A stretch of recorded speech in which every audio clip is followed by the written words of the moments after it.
Hey everyone, Thyworm here.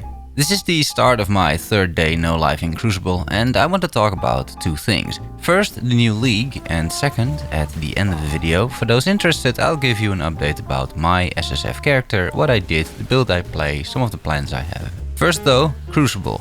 I feel in classical GGG fashion, this is yet another league that shows both the best and some of the worst of Path of Exile.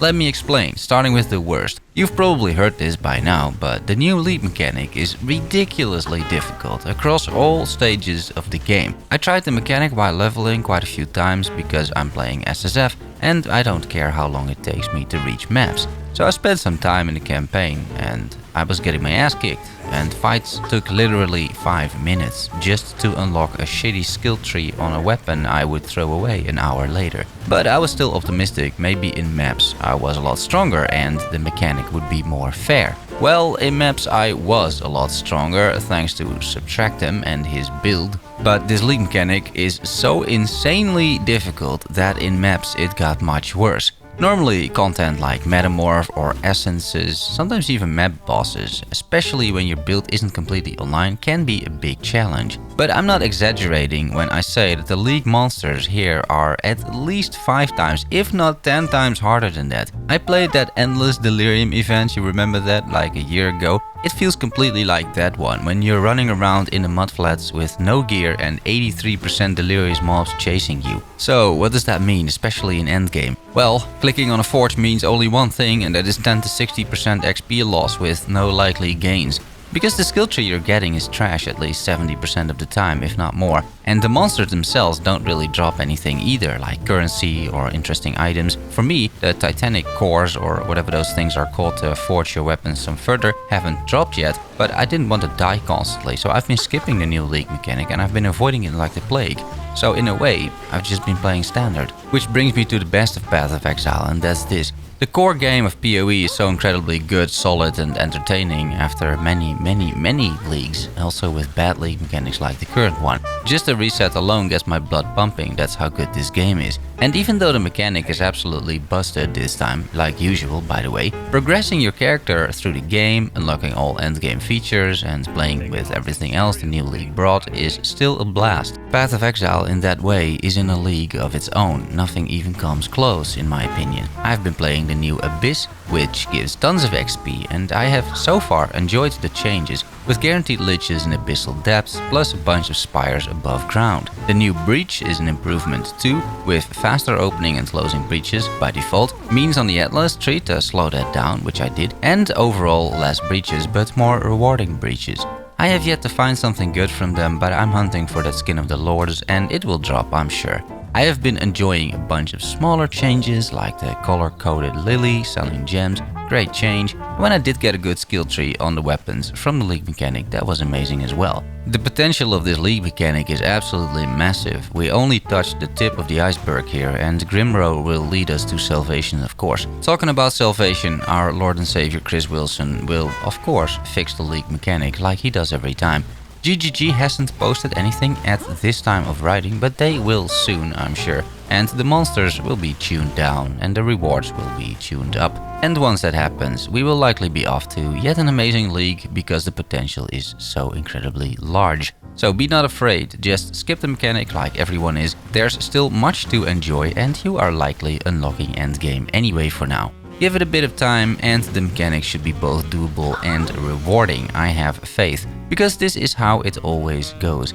It's way too hard at the start. It's not been tested at all because there's no way internal testing said that this was fine. That's just simply impossible. But you know, it's okay. We know how it works by now. And by developing the game like this, PoE adds to that already incredible core game by having us test the league instead. It's much more effective for GGG, that is. Should we expect more from the devs? I think that's a reasonable thing to say. But because I know they do listen to feedback and their hearts are in the right place and they will improve the base game with all of this, I don't mind as much, honestly. Which brings me to the second part of the video, which isn't scripted but just rambling me about my character a little bit.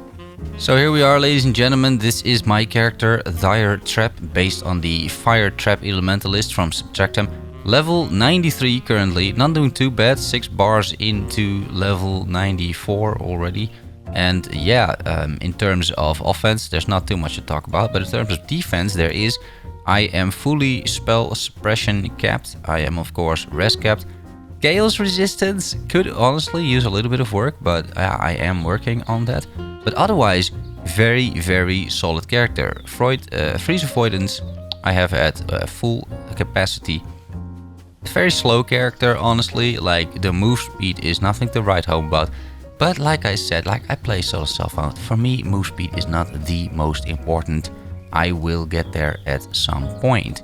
I'll go over the gear a little bit. I've got quite a few uniques that are reasonably important for this build. Starting with the weapon. This is just an amazing weapon for like a fire damage over time character. Fire damage, cast speed, +2 all fire spells. Like, this is hard to beat, right? Also the Eye of Malice. Incredible additional damage here. I only got 1 curse at the moment, but as soon as I got 2 curses, this thing should pop off completely. And yeah, I'm looking forward to that. But this is an amazing helmet. I dropped it last night. I dropped 3 of them by now, so it's pretty common. And the damage increase is absolutely insane. I got my 6 link. It's not even corrupted, so I could, you know, work with this if I want to. But there's your 6 link. Some boots, very standard. Some spell suppression, some chaos res, a little bit of movement speed. Just a belt because I need the strength. These are from the temple, you know, the, what's it called? Incursion temple. So this is one of those interesting mods. Cold resistance and increased damage with hits against chilled enemies. I am chilling enemies, I'm pretty sure, with my Frostblink. So yeah, and the way this build works, it's pretty simple. I have 2 skills. I got 1 skill which is just Frostblink, which creates damaging areas where I start and where I end. And this Frostblink skill is normally a travel ability or a movement ability, but this character is built in such a way that this does a lot of damage actually. So I can just clear monsters with Frostblink. And single target is fire traps. And that's it. That's really the whole build. I got Enduring Cry, or it's not Enduring, it's Infernal Cry. That makes sure that monsters explode when I kill them. So that's pretty good for clear as well, if you want to have like, if you want to clear big packs. And yeah, and 1 curse. Flammability. Reducing the resistances, which is then amplified by the Eye of Malice. Because of the increased fire and cold resistance. Apparently that is just like a 1.5 multiplier to whatever resistance they have. So if they have negative resistance, which they will in my case, that also gets multiplied by 50%. So that's why this helmet is so good. I will link the guide of Subtractem below this video because he goes into tremendous detail. He makes like a super long video. So yeah, really amazing build. I got my flasks all set up, right? Use when charges reach full, that's pretty good. When I look at my Atlas, I'm 112 out of 115. So also pretty good. I got like 5 unlocks so far. Still need to work on this, but hey, you know, it is only day 3. And I am doing completely fine. In terms of Atlas passive points, I don't think I can actually see how many. I can see actually. 120 points out of 133. So that is not too terrible either. So yeah, all in all pretty good. You can see I'm focusing on Abyss because I just enjoy that mechanic. And it's amazing XP. And I'm focusing on Breach because I want to drop some Skin of the Lords or Skin of the Loyal. Hopefully like a new 6 link. And I think those Breach items are interesting regardless. I took a few niche ones, for example this. So if I drop an Abyss Jewel, it can now be corrupted and it can also be having 5 or 6 random affixes, which is pretty good. I slowed down the breaches so that I can actually kill all of the monsters inside of it. I'm doing a strongbox stack at least a little bit, although I haven't picked this one. I might do that. Some Kirak nodes because I want to complete my missions, right? My Atlas, and Kirak is just instrumental for that. I'm using the new gateway. Traveling from here all the way over there so I can pick up the Searing Exarch nodes and also Seance. Making sure that these 5 rare monsters are possessed and the minions are touched. This is pretty good, especially if you run some Awakened Sextants and then just more Breach, basically. Plus all the shaping nodes, of course, because of map sustain. This one is too much travel time, so it's not really worth going over here. But everything else, I think, makes a lot of sense. And a little bit of intelligence as well, because I'm pathing here anyway. So every time I clear a map, I get 10 intelligence to a random Immortal Syndicate safe house, meaning that John has a mission for me now. And I can actually do, if I want to, Katarina. But also these safe houses, right? She just keeps adding experience to all of these safe houses, so that's pretty good. So yeah, maybe Katarina is gonna drop me something nice. Let me just show you a map. I'm doing the Searing Exarch, I'm doing Fortune Favors the Brave because I have those shaping nodes. I could pick a master, but I won't do it right now. And because I can't put in like any scarabs, because I have this node over here, Stream of Consciousness. So I can't modify the maps, but I have more base chance to contain extra content. So it's basically guaranteed in here that I have a Breach. It's basically guaranteed in here that I have a Abyss. And yeah, that's it. So what you do with the monsters, you just do this, right? You can just Frostblink through everything. Which makes this kind of interesting, honestly. And then you can throw an occasional trap, but you don't really have to throw an occasional trap, you know.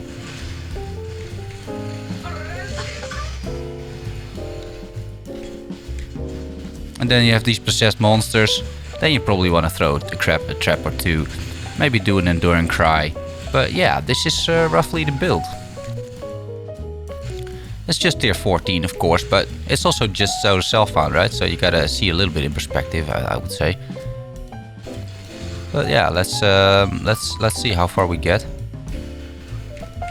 But overall, I think this is a pretty enjoyable play style, actually. Something that I've never really played before, where it's so specific that you just like Frostblink through pack of monsters, and also that everything just dies, like because of the Ignite Prolife, right?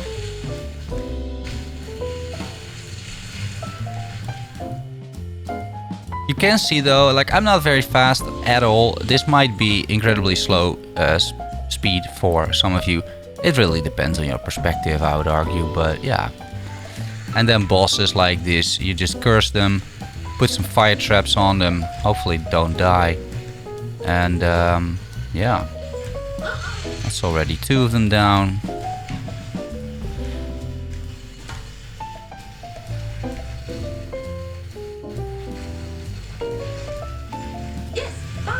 Alright, nice maps.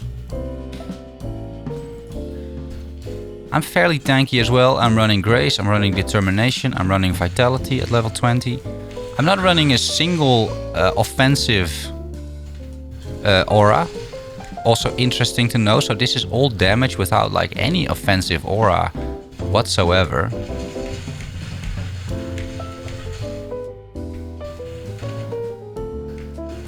Yeah, and as you can see, this works perfectly fine.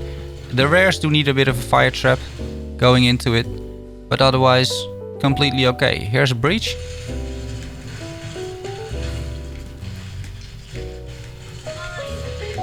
The whole idea is to get as many clasp hands as possible, of course.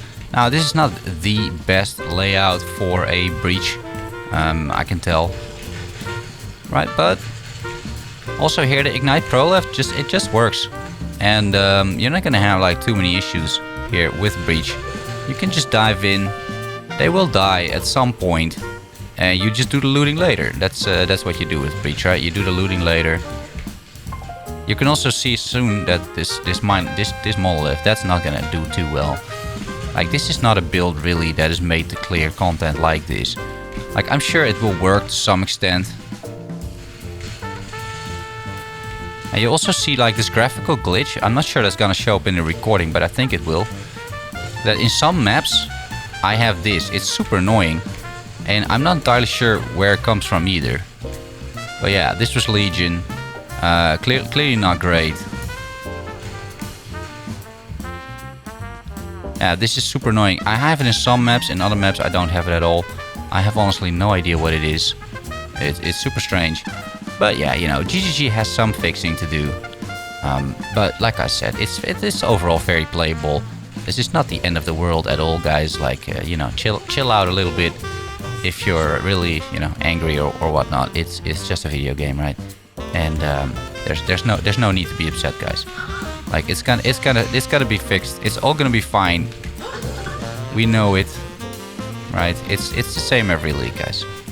So yeah, I'm not gonna finish the entire map. Also want to make this video somewhat manageable. And this was just a little showcase, if you will. But hopefully you got a decent idea of this build. And yeah, the rest of the league for me, or at least for the rest of the upcoming days, I guess, is just gonna be me doing some more maps. I want to finish my Atlas at the very least. Is there anything else I specifically want to be doing? Yeah, I guess we'll take on some bosses as soon as we can. The single target on this build is more than decent, honestly.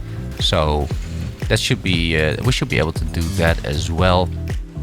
I'll just do some other league mechanics as I usually do. So you know, some delve, some heist, maybe even. Yeah, that kind of thing. I think we mostly cleared the map now anyway, right? You would expect. Yeah, 24 monsters. So there it is, guys. Gonna skip the Sacred Grove for now.